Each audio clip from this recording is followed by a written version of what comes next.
නිහාල් සහ අත්හැර දැමූ නිවස. අඳුරු රාත්‍රියක්. වීදි ලාම්පු එළියෙන් පවා අඳුර තව තවත් බියකර වූ මොහොතක නිහාල්ගේ ඇස් යොමුව තිබුණේ වීදි කෙළවරේ තිබූ අත්හැර දැමූ පැරණි නිවස වෙතයි. මාස ගණනාවක් තිස්සේ ඔහුට දැනුණු අමුතු ආකර්ෂණය අද රාත්‍රියේ උච්ච ස්ථානයට පැමිණ තිබුණා. ඔහුගේ හදවත ගැහෙද්දී ඌ අවසානයේ තීරණය කළා ඇතුළට යාමට.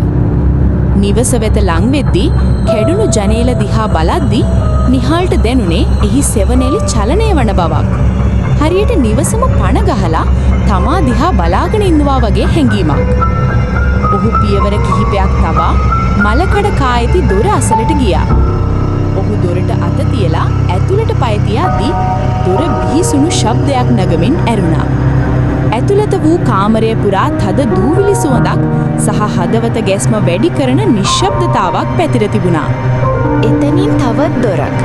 එය නිහාල්ව රැගෙන ගියේ මුළු රාත්‍රියටම වඩා අඳුරු කාමරයකටයි.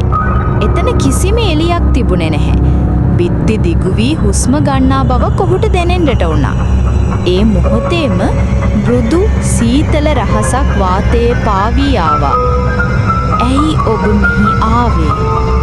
නිහාල් ක්ෂණයකින් ගල් ගැසුණා. බියෙන් මුසපත් වූ ඔහුට එක අඟලක්වත් චලනය කරන්න බැරි වුණා. ඊළඟට සෙවණැලි චලනය වීමට පටන් ගත්තා. ඒවට Tamanගේම ජීවයක් ලැබුණා. මිනිස් නොවන අමුතු හැඩතල නිර්මාණය කරමින් සෙවණැලි නැටීම ආරම්භුවා. නිහාල්ගේ හදවත ඩ්‍රම්ස් හඬක් වගේ තදින් ගැහෙන්නට උනා. ඔහුට අවශ්‍ය වුණේ පසුපසට යාමටයි. නමුත් සෙවණැලි ඔහු යන හැම තැනම ලුහු බැද ගියා. අවසානයේ ඔහු කාමරයේ කෙළවරක තිබූ කැඩුණු කැදපතක් දුටුවා. ඔහු ඒ දෙස බැලුවේ බියෙන්. එහි ඔහු දුටුවේ තමාගේ රුව නෙවෙයි.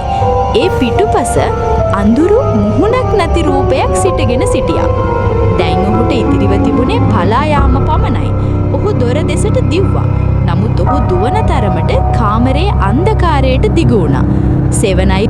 සෙවණැලි ඔහු පසුපස ලුහු බැඳා. එක්වරම සෙවණැල්ලක් ඉදිරියට පැන මුළු කාමරයම ගිලගත්තා. නිහාල් අන්ධකාරය දෙසට කෑ ගැසුවා. ඉන්පසු නිශ්ශබ්දතාවයක් ඇති වුණා. පහවදා උදෑසන උදා වුණා. නිවස නිහඬව තිබුණා.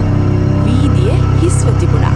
එය ඉවසිලිවන්තව බලා සිටියේ තමාගේ ඊළඟ අමුත්තා වෙනුවෙනුයි.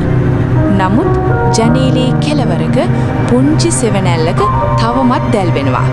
නොපෙනෙන හැමදාම බලා සිටින කිසිදා එම නිවස අත් නොහරින. තවත් අදුරු කතාවක් එසේ සැගව ගියා. කතාව හොඳයි නම් සබ්ස්ක්‍රයිබ් කරන්න යාළු.